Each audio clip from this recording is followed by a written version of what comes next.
Good morning, everyone. My name is Ilham Ainuddin, and I am a lecturer in business administration at Universitas Diponegoro. Today, we will discuss an important topic in international business, which is trends and challenges in international business.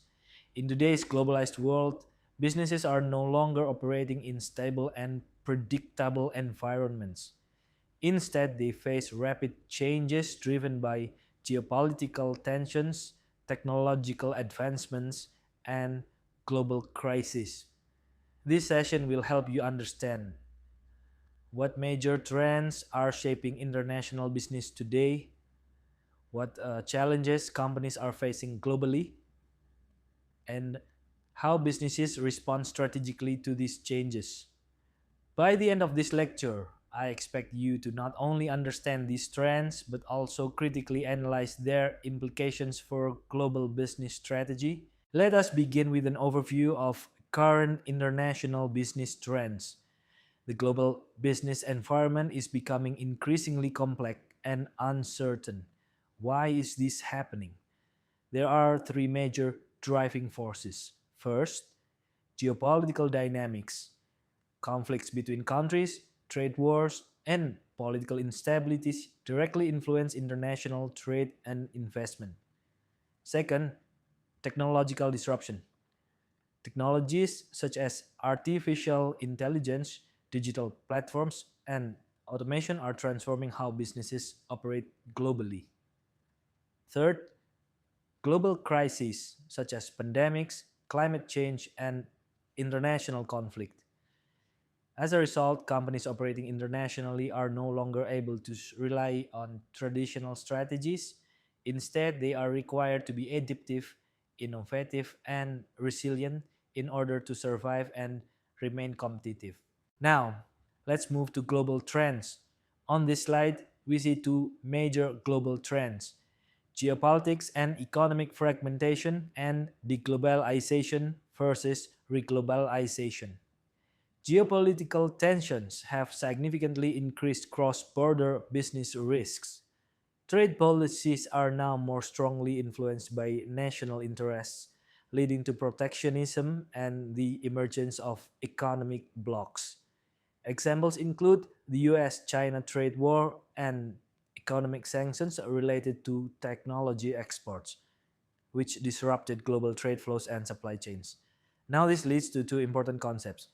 One, deglobalization reduced global interdependence, countries focusing more on domestic markets.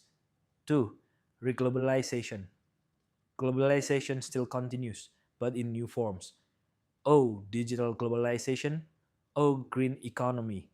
O, regional trade agreements. We observe deglobalization in the form of reduced global interdependence and a stronger focus on domestic and regional markets. However, globalization has not disappeared. Instead, it has evolved into new forms. Digital, green, and regional globalization, often referred to as reglobalization. For companies, these trends require adjustment in market strategies and diversification of production locations. For example, many companies are shifting production from China to Southeast Asia, including Vietnam and Indonesia. Now let's discuss the role of technology. This slide highlights the role of technology and innovation in international business.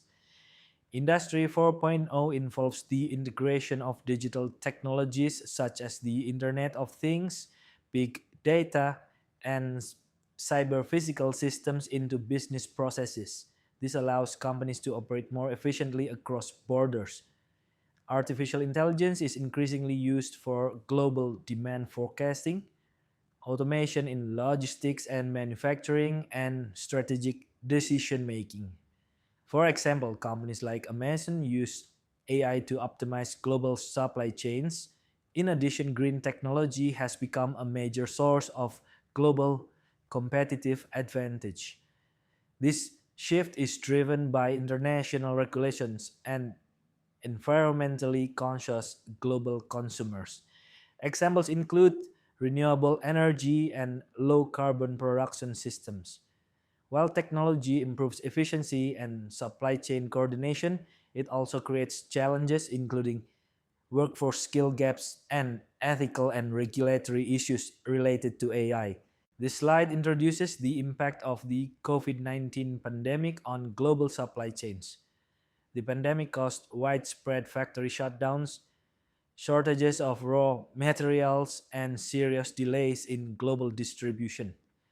These disruptions revealed how vulnerable global supply chains can be when they rely too heavily on efficiency without sufficient resilience. In response to pandemic related disruptions, many companies adopted reshoring and nearshoring strategies.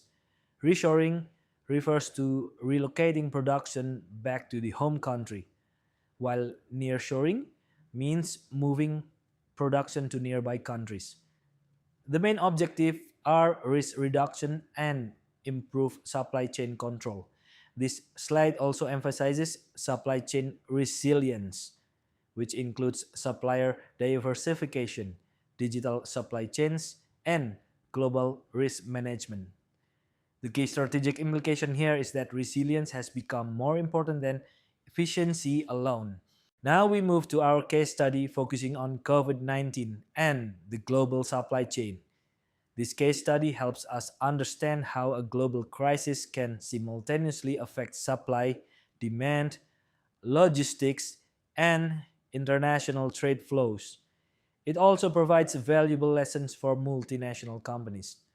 The COVID 19 pandemic serves as a real world example of global disruption. Think about industries such as automotive, electronics, pharmaceuticals. All of them experienced severe supply chain disruptions. What strategies did companies adopt to survive?